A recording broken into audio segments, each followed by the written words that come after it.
Happy pregnancy series week 38. இப்போ உங்கள் baby 50.1 centimetre லென்த்தும் 3.4 கேஜி வெயிட்டில் பம்ப்கின் சைஸ்க்கு இருக்காங்க. Most of the babies birth weight 3 கேஜிலேருந்து 3.65 கேஜி வரைக்கும் இருக்கும். சில குழந்தைங்க 4.5 கேஜி கூட இருக்கும். உங்கள் பாடியிலேருந்து சில ஹார்மோன்ஸ் உங்கள் பேபிக்கு ட்ரான்ஸ்ஃபர் ஆகும். பிறக்கிறப்ப பஃபி ஐஸ், ரேஷஸ், தலை ரவுண்டாக இல்லாமல் கொஞ்சம் எலாங்கேட்டடாக இருக்கலாம். எல்லாமே கொஞ்ச நாளில் நார்மலாக மாறிடும். வீட்டில் இருக்கிறது ரிலாக்ஸ்டாக இருந்தாலும் வெளியில் இல்லை டெரஸில் போய் ஃப்ரெஷ் ஏரில் வாக்கிங் போகிறது கொஞ்சம் ரெஃப்ரெஷிங்காக இருக்கும். கான்ட்ராக்ஷன் நோட் பண்ணிகிட்டே இருங்க. எப்போ வேணாலும் ரியல் கான்ட்ராக்ஷன் ஸ்டார்ட் ஆகலாம். வஜினால இருந்து கப் ஆஃப் வாட்டர் டிஸ்சார்ஜ் ஆச்சுன்னா வாட்டர் பிரேக் ஆயிடுச்சுன்னு அர்த்தம். இன்னும் 24 ஹவர்ஸ்க்குள்ளே லேபர் ஸ்டார்ட் ஆகும். உடனே ஹாஸ்பிட்டல் போங்க. டாக்டர்ஸ் மெடிக்கலாக கூட இன்டியூஸ் பண்ணி பெயின் வர வைப்பாங்க.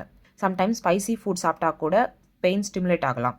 சிலருக்கு பயம் அதிகமாக வரும். பாசிட்டிவாக இருங்க. பார்ட்னர் அண்ட் க்ளோஸ் சர்க்கிளோட கம்ஃபர்டபுளாக பேசி ஹாப்பியாக இருங்க. Enjoy your week 38 of pregnancy.